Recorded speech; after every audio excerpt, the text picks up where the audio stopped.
Hola amigos y amigas opositores del canal Opositar es fácil si sabes cómo.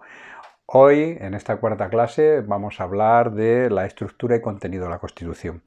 En cuanto a estructura, tenemos la forma, cómo está dividida la Constitución, empezando por el preámbulo, siguiendo por el título preliminar, donde están los principios generales y luego los 10 títulos que la componen, acabando con las disposiciones, las diferentes disposiciones que la complementan, y luego en la estructura material tenemos la parte dogmática y la parte orgánica, que ya os explicaré en qué consiste. Después de esta pequeña introducción vamos a pasar a explicar la clase en sí, y os recordamos que podéis descargaros la lámina, esta diapositiva, debajo de las imágenes del vídeo.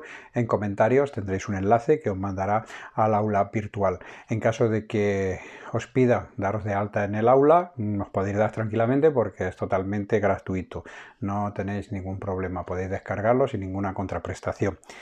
Así que adelante vídeo. Bueno, en este nuevo esquema tenemos la estructura y contenido de la Constitución. Aquí ya vemos cómo está formada la Constitución, cuál es su estructura formal. Tenemos el preámbulo y luego tenemos un título preliminar donde están los principios generales y luego los diferentes títulos, desde el título 1 hasta el título 10. El título 1 son los derechos y deberes, es uno de los títulos, o por no decir el más importante. Y luego ya tenemos el 2, la corona, el 3, las Cortes Generales, el 4, el gobierno, la administración, el 5, las relaciones del gobierno con las Cortes Generales, el 6, del Poder Judicial, el 7, tenemos la economía y hacienda, luego tenemos el 8, la organización territorial del Estado, y el 9 habla del Tribunal Constitucional y el 10 de la reforma constitucional. Además, tenemos que añadir al final de la Constitución varias disposiciones. Esto es importante porque suelen salir cuántas disposiciones adicionales hay, que son 4, cuántas transitorias, que son 9, una disposición derogatoria y una disposición final. El preámbulo no tiene un valor normativo, es simplemente una introducción con los valores y el enfoque que los padres de la Constitución le dan a esta. Luego el título preliminar y los 10 títulos sí que tienen ya valor normativo, ya tiene un valor de norma jurídica. La estructura y contenido, ya hemos visto cuál es la formal y cuál es la estructura material. De la estructura material tenemos que dividir dos partes, la parte dogmática y la parte orgánica.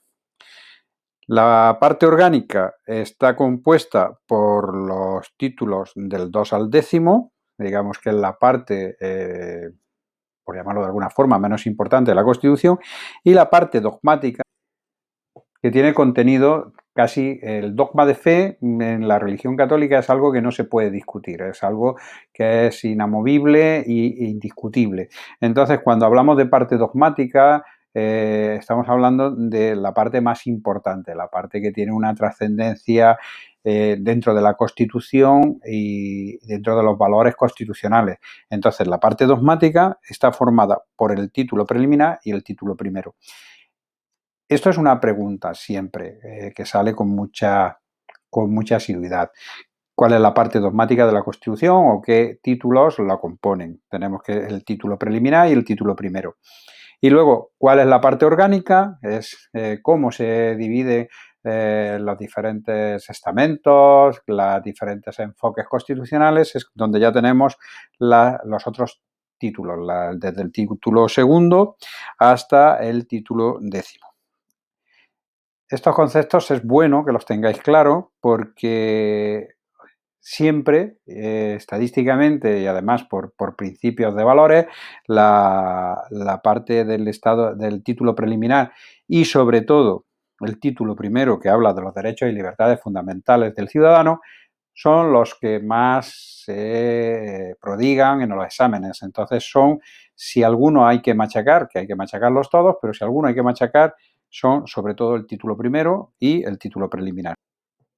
Bueno, pues aquí en este pequeño esquema, que al fin y al cabo no tiene más importancia que conocer la estructura formal y la estructura material de la Constitución, dejamos esta clase y en breve pasaremos a la siguiente, que es el estudio de las diferentes formas constitucionales. Empezaremos con el preámbulo y luego seguiremos con los diferentes títulos y los diferentes artículos de cada uno, detalladamente, para que no tengáis duda de ninguno de los conceptos y podáis asimilarlos desde el conocimiento profundo y detallado del mismo. Bueno, y con esto finalizamos la cuarta clase de la Constitución Española. Vuelvo a recordaros que os suscribáis para poder seguir recibiendo estos vídeos y que podéis descargaros el material en nuestra aula virtual, que tendréis el enlace debajo en los comentarios. También quiero deciros que es totalmente gratuito tanto entrar al aula como descargar el material. O sea que ahora ya por nuestra parte hemos hecho una parte importante de la faena, ahora queda la vuestra, que es estudiar y aprovechar al máximo estas clases y este material para poder conseguir vuestro objetivo.